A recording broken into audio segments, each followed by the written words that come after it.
নমস্কার, আমি ডক্টর প্রিয়াঙ্কা কুন্ডু শিশু বিশেষজ্ঞ হিসেবে উত্তরা নকর মাতৃসদনে কর্মরত আছি। আর ঢাকা স্পেশালাইজ হসপিটালে এখানে আমরা নিয়মিত চেম্বার করতেছি। আমি আজকে শিশুর পুষ্টি সম্বন্ধে কিছু বলতে চাই।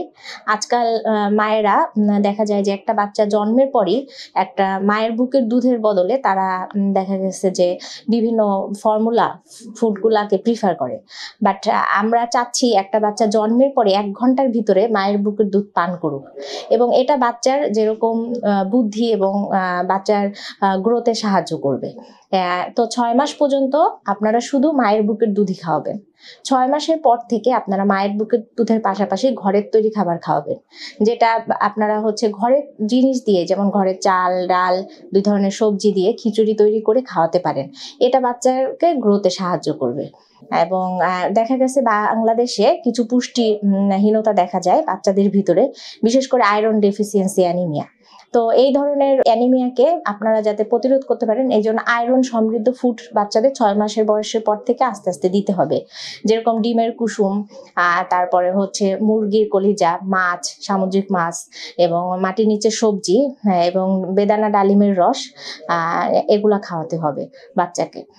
এবং ভিটামিন ডি, সব বাচ্চা, যেহেতু শহরের বাচ্চারা ভিটামিন ডি ডেফিসিয়েন্সিতে ভুগে, তো আমরা যাদের প্রয়োজন হয় ভিটামিন ডি দিয়ে থাকি। এবং পাশাপাশি আপনারা বাচ্চাকে সকালে রোদে রাখবেন। কিছু দেখা গেছে আজকাল এই যে শীতের আগে বা শীতের প্রকোপ আসার আগে কিছু ভাইরাল জনিত ফ্লু নিয়ে আসতেছে, ভাইরাল ফিভার নিয়ে আসতেছে, পাশাপাশি ডেঙ্গু আছে। তো যে কোনো ধরনের জ্বর বা যে কোনো সমস্যা হলে আপনারা ডক্টরের পরামর্শ নেবেন। আপনাদের কাছে একটা অনুরোধ থাকবে, আপনারা প্রথমেই ফার্মেসিতে গিয়ে অ্যান্টিবায়োটিক এই সেবনটা বন্ধ করতে হবে। কারণ আমাদের দেখা গেছে যে বাংলাদেশে আস্তে আস্তে প্রচুর অ্যান্টিবায়োটিক রেজিস্ট্যান্স দেখা দিচ্ছে। তো এটাকে মূল কারণ হলো তারা প্রথমে গিয়ে অ্যান্টিবায়োটিক খায়, তারপরে আমাদের কাছে আসে। আমরা চাচ্ছি আপনারা প্রথমে যে কোনো একজন এমবিবিএস ডক্টরের পরামর্শ গ্রহণ করেন, এবং তারপরে আপনারা প্রয়োজন হইলে তারা শিশু বিশেষজ্ঞর কাছে পাঠাবে, অথবা আপনারা সরাসরি আমাদের কাছেও আসতে পারেন। সো আমরা এখানে বাচ্চাদের সেবায় সর্বদা নিয়োজিত আছি। বাচ্চার সুন্দর হাসি এবং সুস্থতা, এটাই আমাদের কাম্য। আপনারা আমাদের কাছে যে কোনো সময় আসতে পারেন। ধন্যবাদ।